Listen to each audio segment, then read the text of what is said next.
आपको नूपुर शर्मा केस में supreme court की टिप्पणी पर विवाद। 77 नौकरशाहों 15 रिटायर्ड जजेस ने सुप्रीम कोर्ट को लिखा पत्र। 25 पूर्व सैन्य अफसरों ने भी सुप्रीम कोर्ट को लिखी चिट्ठी। सुप्रीम कोर्ट के दोनों जजेस की टिप्पणी को दुर्भाग्यपूर्ण बताया। न्यायाधीशों के कमेंट को लक्ष्मण रेखा का उल्लंघन करार दिया।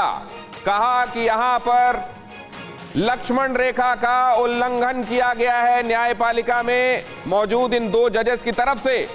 और यह भी कहा गया कि इसमें जब तक उनका टेन्योर बना हुआ है उनको रोस्टर से बाहर किया जाए, उनको कोई केस ना दिया जाए। क्या कहा गया है, किन लोगों ने कहा है, यह बहुत महत्वपूर्ण है। रिटायर्ड जजेस और ब्यूरोक्रेट्स इसमें शामिल हैं और उन्होंने सुप्रीम कोर्ट के जो चीफ जस्टिस हैं उनके लिए ये ओपन लेटर लिखा है। और ये है उन लोगों की सूची जो इस समय TV9 भारतवर्ष पर आपको दिखाई दे रही है। इस पर भी जरा मैं रिएक्शन चाहता हूं। वजाहत काज़मी साहब।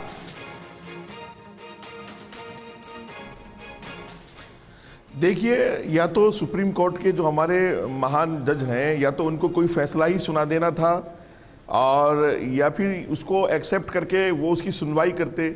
मुझे लगता है कि देश के इस तनावपूर्ण माहौल में उसको हवा देना, टिप्पणी करके फैसला भी नहीं सुनाना, एप्लीकेशन को भी एक्सेप्ट नहीं करना और फिर इस तनावपूर्ण माहौल को हवा देना, मैं किसी के खिलाफ नहीं बोल रहा हूँ भाई, मैं माफ़ी चाहूँगा, लेकिन ये मुनासिब नहीं था। और मैं समझता हूं कि जो हमारी इन लोगों ने चिट्ठियां लिखी हैं तो ये नौकरी मुक्त या ये रिटायर्ड हो चुके हैं सब, तो मुझे लगता है कि इन सब ने इंसाफ के लिए और जो वाकईतन उनकी एक जिम्मेदारी बनती थी उनको वो जिम्मेदारी याद दिलाई है। और किसी महान पद पर बैठकर इस तरह की जिम्मेदारी को नहीं भूलना चाहिए कि आप उस फैसले को सुनना भी नहीं चाहते, उसको एक्सेप्ट भी नहीं करना चाहते और उस पर टिप्पणी भी करना चाहते हैं। ये बात मुझे कहीं से भी मुनासिब नहीं लगी। और ये बात जो हमारे महान लोगों ने लिखी है चिट्ठी, ये अच्छी बात है, लिखना चाहिए और मौके पर जगह देना चाहिए, ये अच्छी बात है। ये जो चिट्ठी लिखी गई है ये अच्छी बात है। और उस समय ये भी कह रहे हैं वजाहत काज़मी कि मैं किसी के खिलाफ नहीं हूं और ये न्यायपालिका के खिलाफ उनकी टिप्पणी नहीं ली जाए, बल्कि उन्होंने ये कहा है कि ऐसे माहौल में जब न्यायपालिका से कुछ ऐसी बातें अपेक्षित की जा रही थी जो पूरे मामले में शांति स्थापित करने वाली हों, वहां पर यह समाधान होता हुआ समाज के कुछ हिस्से को नहीं लगा है। सूरजपाल अमू साहब की टिप्पणी जल्दी से।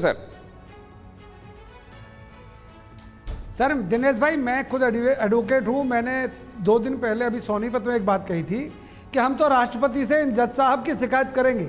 जिस प्रकार की टिप्पणी करके देश का माहौल इन टिप्पणियों से भी खराब हुआ है।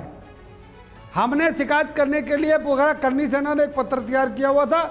हमारे दिल की बात, 100 करोड़ लोगों के दिल की बात आज, और जो महापुरुष हैं हिंदुस्तान के, ज्ञानी लोग हैं, उन्होंने जो शिकायत की है मैं उनको थैंक यू बोलता हूं।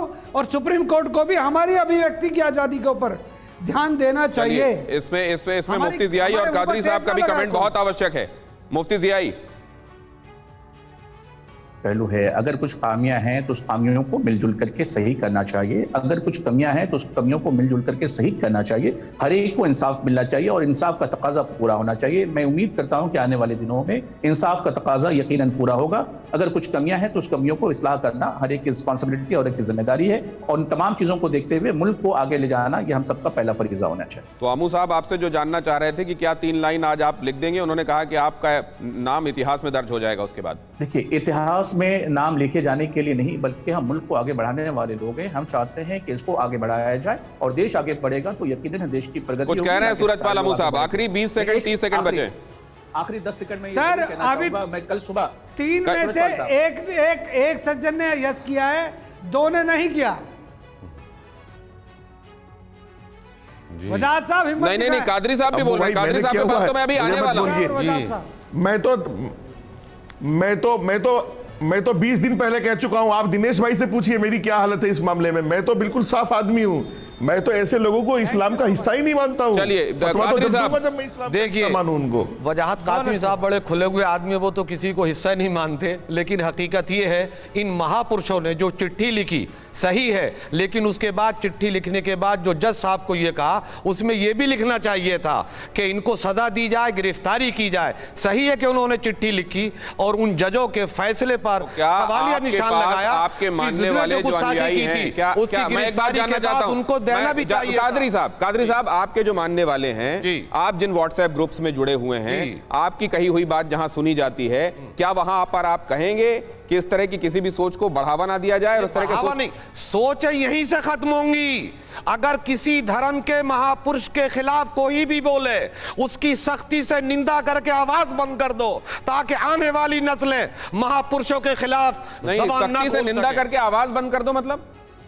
जवाब ये है कि निंदा इतनी कड़ी सजा दे दो नहीं, कि तो कोई वो महापुरुष के कानून खिलाफ अपना काम ज़बान करेगा ना ना, खोल आप क्या सके, कह रहे हो? गुस्ताखी ना कर सके, नहीं, उनके आलोचना ना कर सके। मेरा मतलब कहने का ये क्या इसी को कहते हैं कि धरती गोल है, बात वहीं से शुरू होकर वहीं खत्म हो रही है क्या? या यहां पर यह संदेश देने की कोशिश वाकई होगी कि लोग अपना कम से कम ये समझें कि हमारे देश का संविधान किसी एक मामले में क्या कहता है? और बहुत धन्यवाद करूंगा आपका, बहुत धन्यवाद करूंगा। आपसे तो सीधा मैंने कहा था आप क्या कहोगे, लेकिन आपने उसमें सीधा ना जवाब देके, अब मैं उम्मीद करता हूं कि गुड सेंस से प्रिवेल करेगा और लोग उसकी सदाशयता के हिसाब से ही उसको लेंगे। बहुत धन्यवाद।